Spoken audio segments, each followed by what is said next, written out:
అంటే సార్ మీరు ఎలక్షన్స్కి ముందు ఇచ్చినటువంటి హామీలు కానీ ప్రజలతో మాట్లాడిన మాటలే కానీ ఇప్పుడు ఎన్నికయ్యారు, ఎమ్మెల్యేగా కొనసాగుతున్నారు, ఆ మాటల మీద మీరు హామీ నిలబడతారా?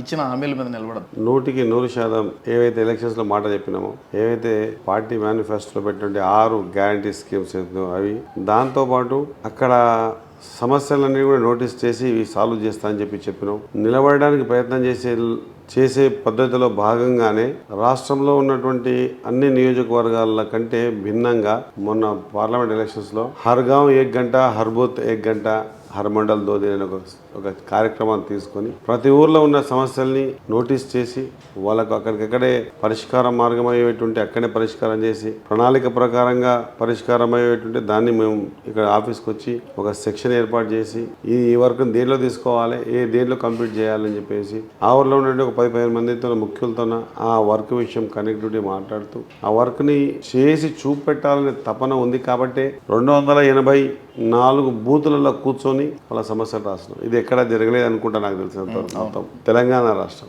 కాబట్టి పరిష్కారం సమస్యలు, గ్రామాల్లో ఉన్న సమస్యల పట్ల కొంత అవగాహన ఉన్న వ్యక్తిగా నేను అంచెలంచెలుగా పైకి వచ్చినాం. కాబట్టి సర్పంచ్, ఎంపీటీసీ, ఎంపీపీ, జెడ్పీటీసీ, జిల్లా అధ్యక్షునిగా ఉండి ఇక్కడ వచ్చాను. కాబట్టి సమస్యని పరిష్కారం చేసే విధంగా అందరూ ఎవరు చెప్పినా కూడా పార్టీలకు అతీతంగా గ్రామ సమస్యని ముఖ్యం అన్నట్టు ఈ ఊర్లో మనకు ఇబ్బంది పెట్టినరు లేదా ఈ ఊరికి చేయదని మాట కాకుండా ప్రతి ఇబ్బంది పెట్టిన ఊరైనా పెట్టని ఊరైనా 100% ఆ గ్రామ సమస్యల పట్ల కొంత అవగాహన ఉన్న వ్యక్తిగా దాని పరిష్కార మార్గాలను వెతుకుతా ఉన్నాం. ఖచ్చితంగా వీలైనంత వరకు ఖచ్చితంగా పరిష్కారాన్ని చేసే ప్రయత్నంలో ముందుంటామని